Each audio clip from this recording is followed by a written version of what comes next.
امریکہ کے بدنام ترین مجرم سے سیکیورٹی اداروں کے مشیر تک، ایک شخص کی حیرت انگیز داستان حیات جو کسی فکشن سے بھی زیادہ حیران کن تو ہے مگر سچی بھی ہے۔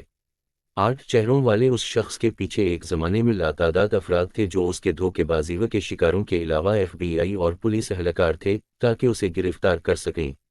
اس شخص کی ڈرامہ، رومان، ایکشن اور سنسنی سے بھرپور زندگی پر ایک بہترین فلم بھی تیار ہوئی جسے آسکر ایوارڈ کی نامزدگی بھی ملی۔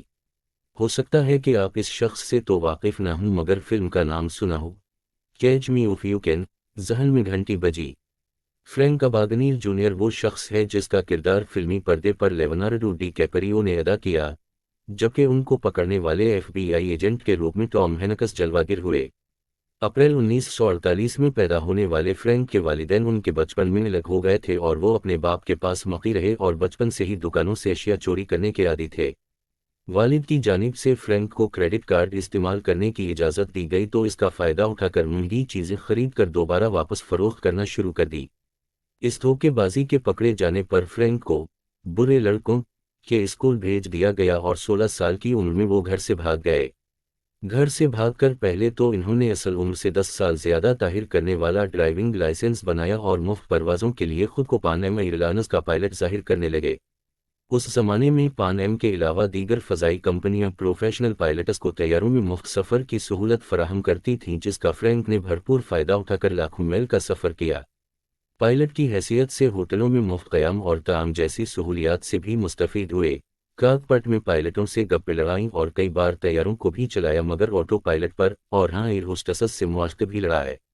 بعد ازاں پولیس کی تحقیقات کے بعد انہوں نے قانون کی دنیا میں قدم رکھا اور ایک جعلی لا ڈگری حاصل کر کے لوزیانہ اسٹیٹ اٹارنی جنرل آفس میں کام کرنے لگے۔ بعد ازاں جب ان کے حوالے سے شکوک سامنے آئے تو وہاں سے نکل کر دوسری جگہ گئے اور خود کو ڈاکٹر کے طور پر پیش کر دی۔ یہ کردار اتنی خوبی سے ادا کیا کہ ایک مقامی ہسپتال میں سپروائز بنا دی گیا اور اس حیثیت میں مریضوں کو دیکھنے کی ضرورت نہیں تھی تو کوئی مسئلہ بھی نہیں ہوا۔ بحیثیت مجموعی 8 مختلف شخصیات بن کر انہوں نے 5 سال میں لاکھوں ڈالرز کا فراڈ کیا اور پھر ایف بی آئی کی تحقیقات پر فرانس پہنچ گئے مگر پکڑے گئے اور 6 ماہ تک جیل میں رہے جس کے بعد مزید 6 ماہ سویڈن کی جیل میں گزارے۔ اور جب انہیں امریکہ ڈیپورٹ کیا گیا تو طیارے سے فرار ہو گئے مگر پکڑے گئے اور دوبارہ فرار ہو کر آخرکار 12 سال کے لیے جیل بھیج دیے گئے۔ 12 سال کی سزا کے 5 سال گزرے تھے تو انہیں ایف بی آئی نے اس شرط پر رہا کیا کہ وہ چیکوں کے فراڈ میں مدد کریں گے اور اس طرح سیکیورٹی مشیر کے کیریئر کا آغاز ہوا۔ لگ بھگ 40 سال تک ایف بی آئی کے ساتھ کام کرتے رہے جس دوران اپنی ایک کمپنی کا بھی آغاز کیا۔ ویسے تو فلم کی کہانی بیان کرنے کی ضرورت نہیں کیونکہ یہ لگ بھگ فرینک کی اپنی سوانح حیات پر مبنی تھی اور کوئی خاص تبدیلی نظر نہیں آئی۔ تاہم فلم میں کافی کچھ تبدیل بھی کیا گیا تھا جیسے فرینک کے والد کو زیادہ بہتر طریقے سے پیش کیا گیا۔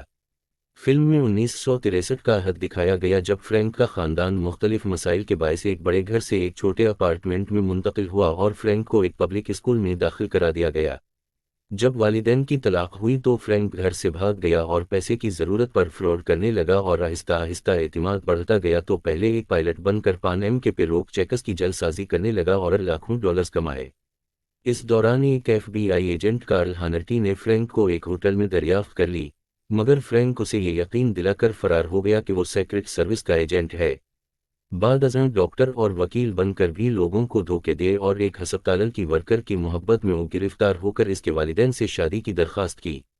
آگے کیا کچھ ہوتا ہے اور ایف بی آئی ایجنٹ کیسے اسے پکڑتا ہے، یہ بہت دلچسپ معاملہ ہے جس کو دیکھ کر ہی آپ کو مزہ آئے گا۔ فلم کے حوالے سے چند حقائق بھی بہت دلچسپ ہیں۔ فلم کی تیاری کا آغاز 1980 میں فرینک کی سوانح حیات کی اشاعت کے بعد ہوا تھا مگر معاملہ لٹکتا گیا اور اس وقت اسٹیون اسپیلبرگ کے ادارے ڈریم ورکس نے اس کے حقوق حاصل کیے مگر ڈائریکٹر کے حوالے سے متعدد ناموں پر غور کرنے کے بعد انہوں نے خود ہی ڈائریکٹ کرنے کا فیصلہ کیا۔ فرینک اباگنیل جونیئر کے مطابق فلم میں ان کی کہانی کو کافی بڑھا چڑھا کر پیش کیا گیا کیونکہ اس سوانح حیات میں ایسا کیا گیا جس کو فلم کے لیے بنیاد بنایا گیا۔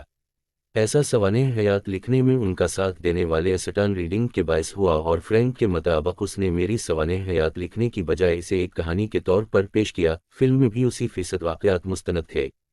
حقیقی زندگی میں فرینک گھر سے بھاگنے کے بعد کبھی اپنے والد سے نہیں ملے مگر فلم میں اس سے الٹ دکھایا گیا۔